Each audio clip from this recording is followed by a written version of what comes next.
हाय दोस्तों।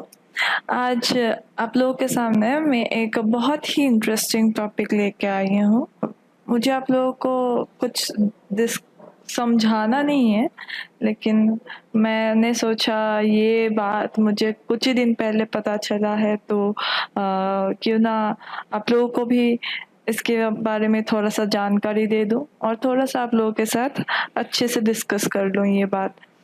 तो टॉपिक है हिस्ट्री ऑफ मनी।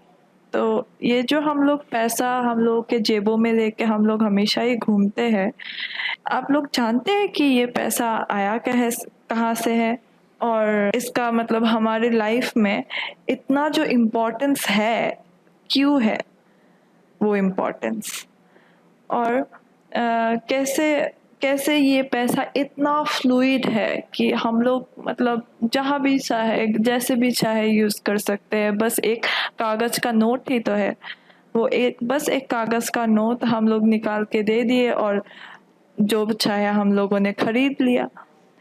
तो क्या आप लोगों को ये पता है कि सिर्फ सेंट्रल बैंक ही जो ये नोटें छापते हैं? क्यों सिर्फ सेंट्रल बैंक ही ये नोटें छापते हैं?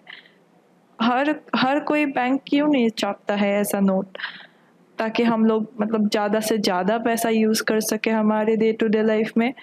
और आप लोगों को पता है कि सेंट्रल बैंक के ऊपर भी दो फाइनेंशियल बड़ा बड़ा इंस्टीट्यूशन है जो सारा इंटरनेशनल मॉनेटरी अफेयर्स, जो फाइनेंशियल अफेयर्स है वो हैंडल करता है। नहीं ना? हाँ, मुझे भी नहीं पता था। मुझे कुछ ही दिन पहले मैंने बताया ही जैसे आप लोगों को कि मुझे कुछ ही दिन पहले ये जानकारी मिला है। तो हिस्ट्री ऑफ मनी जो है वो स्टार्ट होता है बहुत सदियों पहले, जब ये मनी का कॉन्सेप्ट ही नहीं था। जब हम लोग पैसा, हम लोग जो ये नोटे और कॉइने हम लोग जो यूज करते हैं वो सब का कॉन्सेप्ट ही नहीं था। पहले था बर्टर सिस्टम, जो है हम लोग जो सामान यूज करते हैं, स्पेशली जो एग्रीकल्चरल सामान है जो हम लोग खेतों में उगाते हैं, जैसे गेहूँ, राइस, चावल, फिर ऐसे ही मतलब वो कुछ भी सामान, दाल, ये सब। फिर ये सब चीज़ों जो डे टू डे लाइफ में हम लोग ज़्यादा से ज़्यादा यूज करते हैं, खाने खाने के सामान जो एग्रीकल्चरल बेस है, वो सामान एक्सचेंज करके एक दूसरे के साथ, सपोज आपके साथ एक बैग क्या है, टमाटर है, तो उस बैग टमाटर मुझे चाहिए और मेरे पास है, आपको समझ लीजिए एक बैग चावल। तो वो एक बैग चावल मुझे एक बैग नहीं चाहिए। सपोज मैंने आधा चावल आपको दे दिया है और आपने आधा, पूरा बैग का आधा टमाटर मुझे दे दिया है। तो ऐसे ही एक्सचेंज करके हमारा पूरा बर्टर सिस्टम चला था। तो हमारे जो एंसेस्टर्स है उन लोगों ने मतलब मनी का कॉन्सेप्ट, एंसेस्टर्स मतलब बहुत साल पहले, 3000 years पहले, तो उन लोगों के पास मनी का कॉन्सेप्ट इतना नहीं था। वो लोग सिर्फ बार्टर सिस्टम से अपना सामान का, अपना जरूरत के जो भी सामान हो वो सब अपने हासिल में करता था। हासिल नहीं मतलब कहीं से ऑब्वियसली छीन तो नहीं लेगा, खुद कुछ देता है और आप लोग को जो मिलता है वो लेता है, ऐसा। तो ये था एग्जिस्टेंस बिफोर मनी। मनी का कॉन्सेप्ट आने से पहले ही ये बार्टर सिस्टम था, और ये था डायरेक्ट एक्सचेंज सिस्टम। ये कोई इनडायरेक्ट एक्सचेंज सिस्टम नहीं था। हम लोग अभी पैसा देते हैं तो बहुत इनडायरेक्ट एक्सचेंज भी होता है।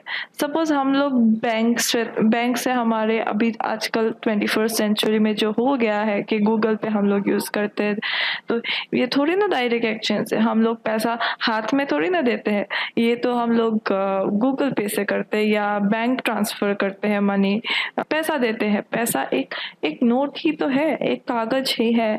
तो इस सामान के बदले सामान तो नहीं दिया है ना, तो दिया है बस नोट, एक कागज जिसका वैल्यू हम लोगों ने प्री डिटरमाइन कर लिया है कि इसका वैल्यू इतना होगा, कि एक पैकेट चिप्स का वैल्यू है 5 रुपया या 10 रुपया। तो एक 10 रुपये का नोट निकाल के हम लोग देते हैं दुकानदार को, और दुकानदार बदले में हम लोग को एक चिप्स देते हैं।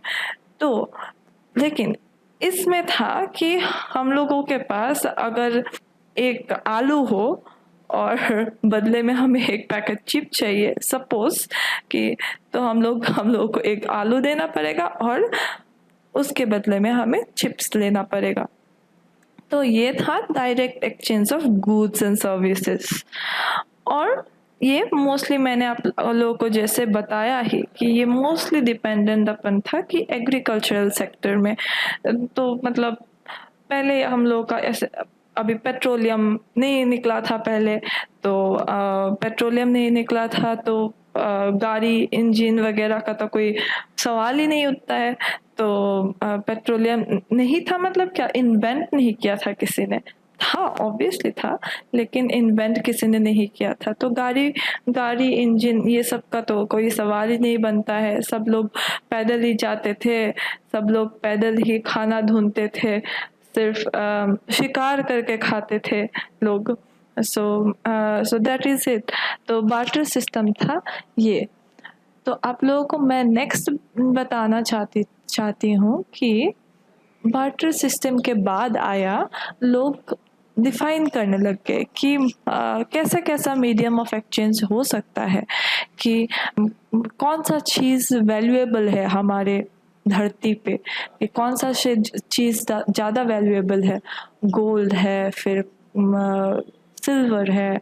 तो हम लोग मतलब थोड़े थोड़े डेवलप हुए, तो डेवलप होके लोगों को पता चला कि हाँ ये गोल्ड भी है, कि गोल्ड बहुत कीमती है, स्केर्स है, रेयर है, मिलता ही नहीं है। तो जब भी मिलता है कि बहुत रेयर है, तो ये बहुत वैल्यूएबल है गोल्ड।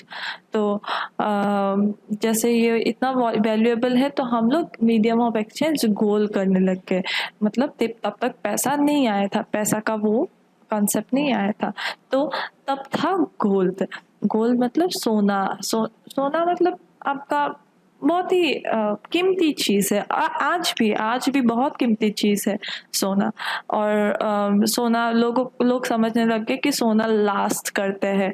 अभी हम लोग सामान के बदले सामान देते हैं, वो तो हम लोग खा जाते हैं क्योंकि वो एग्रीकल्चरल सामान थे। लेकिन गोल्ड अगर हम लोग गोल्ड अगर दे तो वो सेव करके रखा जा सकता है। फिर नेक्स्ट टाइम आप लोग अगर कुछ खरीदने जाओ, फिर वही गोल्ड हम लोग इस्तेमाल कर सकते हैं।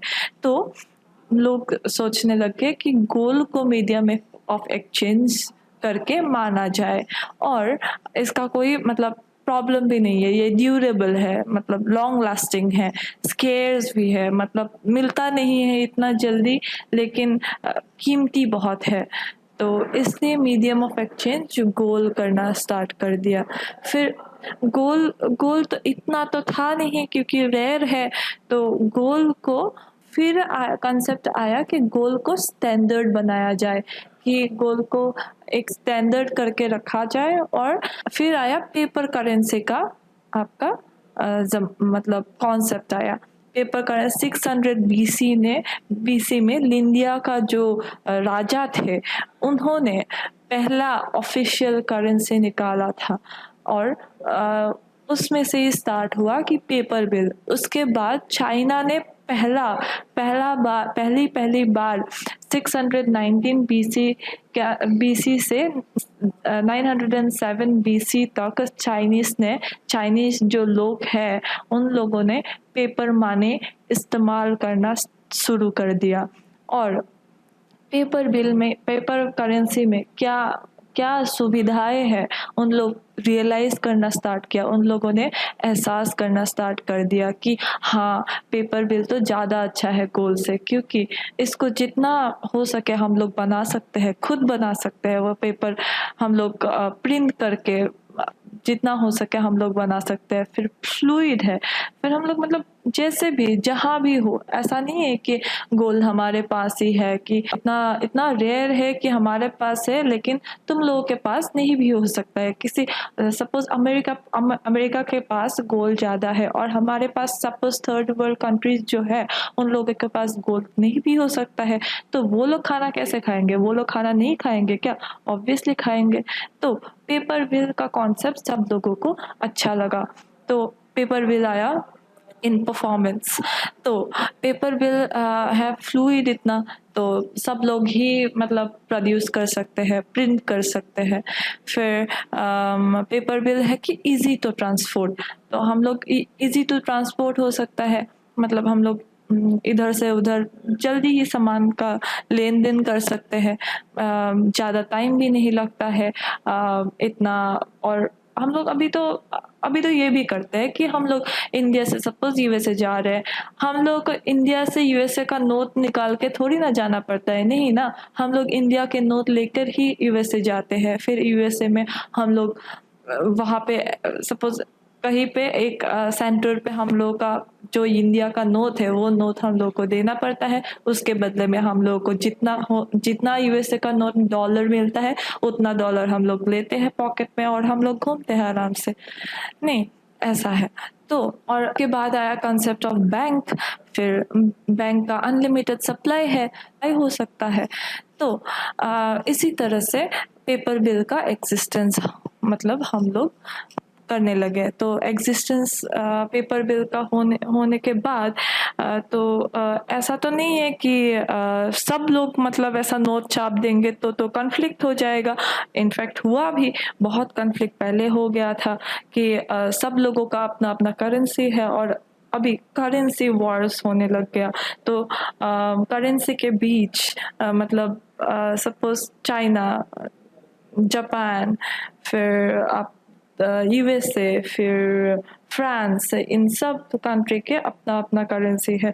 तो कौन सा करेंसी ज़्यादा वैल्यूएबल है, कौन सा करेंसी कम वैल्यूएबल है, तो इन इन इनके बीच में झगड़ा होना स्टार्ट कर दिया। तो झगड़ा होने के बाद तो मैंने जैसे बताया पहले कि गोल्ड तो स्केर्स है, तो गोल्ड को एज ए स्टैंडर्ड माना जाता है। जिस मतलब गोल्ड एक जगह पे गोल्ड को रखा गया है बैंक में, जितना गोल्ड है उतना उतना हिसाब से ही हम लोग पेपर नोट्स क्रिएट करेंगे। उसके बाद आया कि लोग तो अनलिमिटेड पेपर करेंसी छाप रहे थे, उसकी वजह से क्या हुआ, प्रॉब्लम हुआ कि आप लोगों को पता है कि मुद्रास्फीति, वो प्रॉब्लम हुआ। तो मुद्रास्फीति होने के बाद, क्योंकि जितना ही आप लोग पेपर छापते हो उतना ही आप लोग का सामान का प्राइजेस ज़्यादा होने लगता है। प्राइस ज़्यादा होने के बाद कंट्रीज बहुत मतलब नुकसान में चले जाते हैं, नहीं तो नुकसान में चले गए। तो इसीलिए तो हम लोग अनलिमिटेड पेपर तो नहीं निकाल सकते, अनलिमिटेड मतलब पेपर का नोट, तो हम लोग अनलिमिटेड पेपर का नोट नहीं छाप सकते, तो हम लोग के मर्जी से ही नहीं छाप सकते। तभी गोल्ड को स्टैंडर्ड बना के हम लोग पेपर करेंसीज छापने लग गए। और हर कंट्रीज नहीं छाप सकते हैं, तो हर कंट्रीज छाप सकते हैं, कंट्री का एक सेंट्रल बैंक होना पड़ेगा, मतलब सभी बैंक करेंसीज नहीं निकाल सकते। तो सिर्फ सेंट्रल बैंक जो है वही करेंसी का आपका पेपर नोट प्रिंट करता है, सिर्फ central bank. Every countries only central banks can print the notes. तो ये हो गया सेंट्रल बैंक। तो हमारे इंडिया का सेंट्रल बैंक कौन है? Reserve bank of India. तो रिजर्व बैंक ऑफ इंडिया ही इंडिया का हमारा सारा नोट छाप सकते हैं। बाकी ऐसे अलग अलग कंट्रीज में अलग अलग सेंट्रल बैंक नोट छाप सकते हैं। तो ये जो नोट छापने का पावर आ गया सिर्फ सेंट्रल बैंक के हाथ में। तो सेंट्रल बैंक हो गया अभी। तो सेंट्रल बैंक के बाद आपका आया कि ये जो हुआ ना, मतलब सब कंट्रीज डेवलप कर रहे हैं, सब कंट्रीज डेवलप कर रहे हैं, तो कंट्रीज के बीच में कन्फ्लिक्ट तो होगा ही।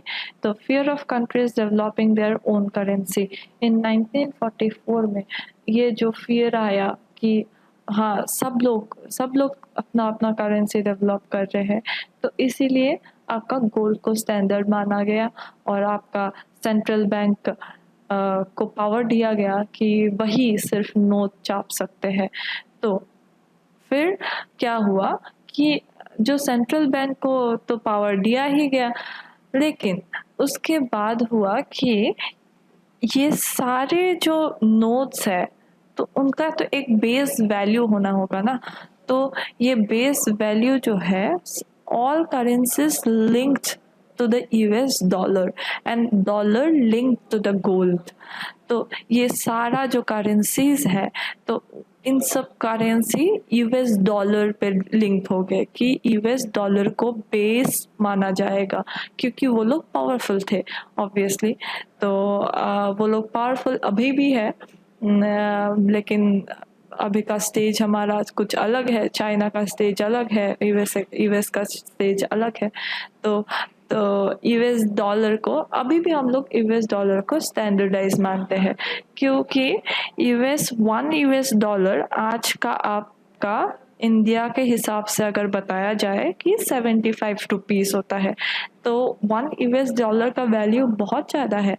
और ये डॉलर को जो स्टैंडर्डाइज गोल्ड था, वो गोल्ड से लिंक किया गया था, तो लिंक हो गया ये गोल्ड से यूएस डॉलर से बाकी का कंट्रीज का जो पैसा है वो पैसा। तो उसके बाद तो कभी तो ऐसा भी हो सकता है कि हम लोगों के स्पेशली हमारा थर्ड वर्ल्ड कंट्रीज जो है, वो लोग अपना अपना मतलब क्राइसिस होता है, फाइनेंशियल क्राइसिस होता है, जैसे अभी हो रहा है कोरोना के टाइम पे। हम लोग का इंडिया का इकोनॉमी इतना खराब हो गया है, इतना खराब हाल हो गया है कि हम लोगों के पास पैसा कम हो गया है, कि हम लोग का गोल्ड स्टैंडर्ड जो है उसके हिसाब से हम लोग का पैसा कम हो गया है। मतलब हम लोग ज़्यादा मेडिसिन यूज़ कर रहे हैं, फिर हम लोग को हॉस्पिटल्स बनाना है, हम लोग का हॉस्पिटल्स नहीं है ज़्यादा, तो ऐसा फाइनेंशियल क्राइसिस हो सकता है। तो फाइनेंशियल क्राइसिस को जब होता है सब कंट्रीज में, तो किसी के किसी के सहारे तो हम लोग को जीना होगा। हम लोग के पास पैसा नहीं है, तो हम लोग ऐसे हाथ पे हाथ धरे बैठ थोड़ी सकते हैं, नहीं ना। तो हम लोगों को कभी पैसा उधार पे मतलब लेना है, तो हम लोग किसके पास जाएंगे? तो इसके लिए क्रिएशन हुआ इंटरनेशनल मॉनेटरी फंड का। तो ये इंटरनेशनल मॉनेटरी फंड जो है, इसका इसका जो मेंबर कंट्रीज है, तो ये member countries almost all he countries member countries है। तो ये मेंबर कंट्रीज उससे पैसा उधार में ले सकते हैं कि हाँ इतना पैसा मुझे चाहिए, तो इस कंट्री को दे दिया जाए। उसके बाद help as a help International Monetary Fund, और जो भी फाइनेंशियल अफेयर्स हो इंटरनेशनल मॉनेटरी फंड ही हैंडल करता है सारे कंट्रीज का। तो और एक ऐसा ही इंटरनेशनल ऑर्गेनाइजेशन नहीं, बैंक है, उसको कहता है वर्ल्ड बैंक। तो वर्ल्ड बैंक से ऐसे मेनली आईएमएफ से इंटरनेशनल मॉनेटरी फंड से उधार नहीं लिया जाता है। फाइनेंशियल अफेयर्स जो है कंट्रीज का वो हैंडल करते हैं आईएमएफ, और वर्ल्ड बैंक जो है, वर्ल्ड बैंक पैसा उधार देते हैं सारे। मतलब जैसे आपका सेंट्रल बैंक्स हो, तो अगर कंट्रीज का सेंट्रल बैंक जाके वर्ल्ड बैंक को बताए कि हाँ हम लोग का ऐसा ऐसा प्रॉब्लम हो रहा है, तो हमें फाइनेंस चाहिए, अभी हम लोग का ज़रूरत है, हम लोग नहीं तो कंट्री सक्सेसफुली रन नहीं कर सकते, तो वर्ल्ड बैंक आप लोगों को लोन देता है। तो हाँ, तो बेसिकली यही था कि कैसे द ओवरऑल कैसे पूरा ये मॉनेटरी जो सिस्टम है वो जो चलता है, कैसे चलता है, किसके अंदर चलता है, या international Monetary fund, world bank, फिर ये जो हिस्ट्री है वो हिस्ट्री जानना हमारे लिए बहुत ही इम्पोर्टेंट है।